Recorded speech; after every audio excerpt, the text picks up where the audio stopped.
What's up guys, Team Carcos back here with another video, and this time we'll be doing another discussion video, and it is about spending money on gadgets and gizmos and whatnot for Yu-Gi-Oh! So, or any other TCGs in general. So let's just get started. Boom! Alright, so you're seeing all of these other players with their playmats, their fancy ass card sleeves, their dice, and their playmat tubes, right? And like, I just like to talk about here is it really worth it, and what do these things actually do? So, without further ado, let's get started. Okay, so guys, the card sleeves. The card sleeves are probably one of the most important things in playing any TCGs in general, because as a general rule, you would want to protect the conditions of your card. You'd want to keep it as mint condition as possible, though it's not possible to keep it that way if you want to play with them, though we want to still keep it in good condition. And the best way to do that is by having card sleeves. I have Pokemon cards right here. So you'd want to keep it in card sleeves like this. It doesn't cost a lot. It's usually around $5 or $4. And they're a really good investment if you have a lot of decks.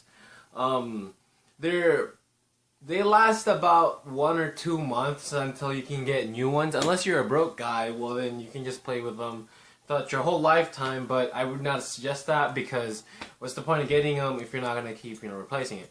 So it would just usually cost $5 or $4, as I said before, and we'll move on to dice.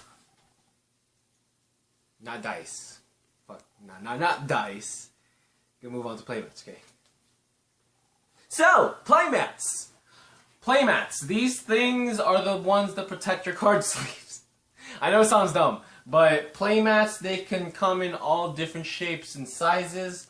This is a blank one that I've got. The ones that you see in my other videos, like the One Punch Man or the Noble Knight one, is one of the more better ones. But I like to keep this as my everyday playmat. You know, I take it to school. I take it anywhere really, where I don't trust the surface. I don't like taking my One Punch Man playmat anywhere unless it's like a tournament, because you know things get dirty, and I don't like putting dirty things on it. So I just use this. So it's a rubber playmat, like a mouse pad material and whatnot.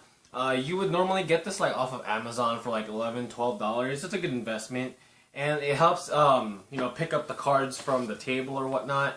And it's a really good investment. I would highly suggest you get one, but don't get a black one like me, because it was a bad mistake. Don't get a black one.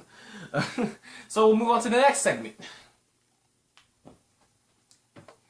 Playmat tubes! You know what this protects? Your playmat. That's protecting your card sleeves. That's protecting your cards.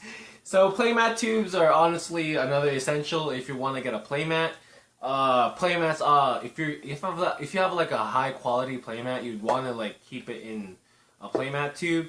These playmat tubes go for about $7, $8. They're not really expensive, though they are essential if you have a playmat. You do not want to keep your playmat in a backpack and it's just gonna get stained with dust and then like water and shit, and especially if it costs you like $80. Well, I'm gonna get to it in a second. But playmat tubes are they're pretty good. I got this Guardian one. I bought the One Punch Man playmat off of Amazon, and it came with a free playmat tube. So it was a nice investment. So yeah.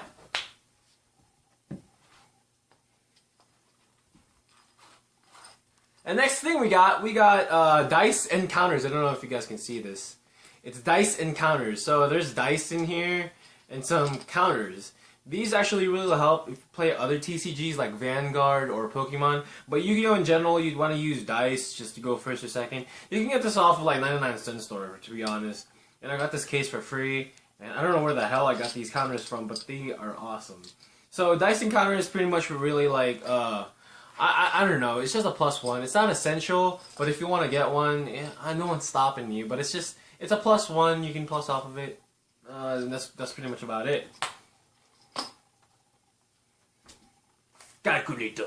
You need a calculator, obviously, if you're in a tournament, because you don't want to be popping life points off the fly or some shit like that.